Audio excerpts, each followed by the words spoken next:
喺旺角鬧市，一個戴住眼鏡、普通不過嘅書店女店員被反鎖雙手。喺大批便衣警嘅押解之下，佢挺起胸膛，昂然咁步出書店。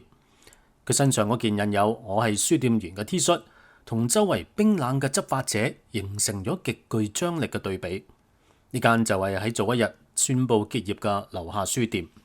同一日宣布結業嘅，仲有我哋細細個就打書釘，留低咗唔少中學時期回憶嘅田園書店。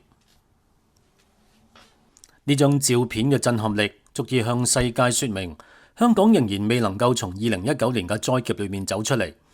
將香港文官系統裏面過去幾年努力塑造嘅香港復常嘅公關努力，幾乎完全粉碎晒。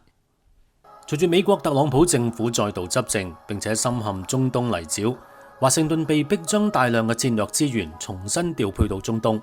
對亞洲同中國嘅極限施壓，出現咗短暫嘅戰術放緩。本嚟可以為中美關係迎來階段性嘅緩和，中港兩地爭取到戰略喘息空間嘅黃金機會。今年首5個月，香港嘅貨櫃碼頭又再次繁忙起嚟，出口貨值比去年同期大增36.2%，進口亦都上升39.6%。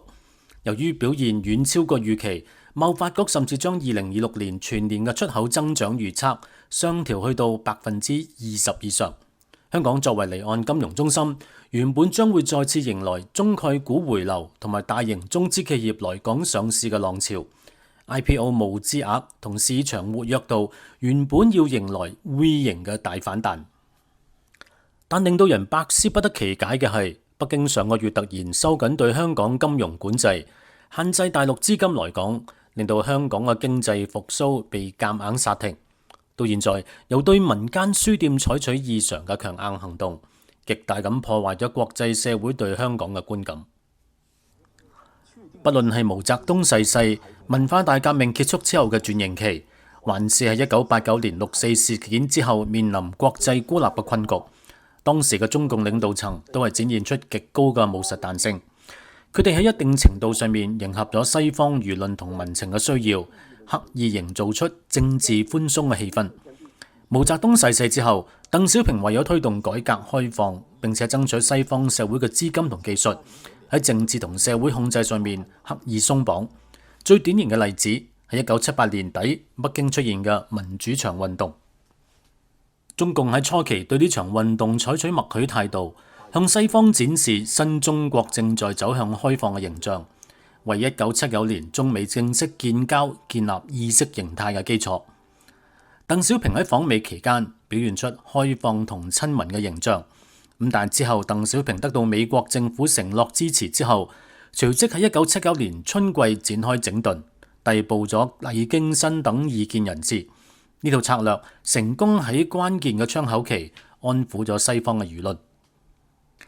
至於喺6.4事件之後嘅90年代，中國面對西方國家嘅聯合制裁，北京領導層巧妙咁利用人權外交策略。喺1990年，為咗爭取美國延長最惠國待遇，北京允許著名物理學家方勵之夫婦離開美國駐華大使館，順道英國前往美國。1年半之後，鄧小平南巡重啟改革開放政策，呢啲都係直接促成咗西方逐步解除制裁。1997年江澤民訪美前夕，中共釋放咗民運領袖魏京生。隨後嘅1998年，喺美國總統克林頓訪華前夕，又釋放咗另一位學生領袖王丹。呢啲釋放異見人士、暫時停止高壓政策嘅舉措，雖然冇改變威權統治嘅本質，但係點都可以為西方嘅政客提供足夠嘅政治藉口，等佢哋能夠向國內選民同埋國會交代，宣稱對華接觸政策已經取得進展，從而維持同中國嘅經貿合作。雖然呢啲舉措大多係屬於門面功夫同埋暫時性嘅戰術退讓，但係確實起咗實質嘅效果。原本西方社會已經逐漸向現實低頭，慢慢咁接受香港2019年之後嘅政治現實，以後可以只講生意，避談政治。但係呢張新聞圖片，相信又會令到一批西方政客同投資者再次卻步。國際社會有能力嘅人會更加猶豫，係咪會選擇呢個城市落腳？但係睇翻今日嘅北京，唔知道係咪充滿咗制度自信，佢完全冇意思去迎合國際社會政治需要。西方政客交唔到差，要同香港回復正常做翻生意，更加係難上加難啦。不論係經濟還是係政治同社會，香港已經跌入咗長期低迷嘅混沌狀態，睇嚟已經成為歷史定局。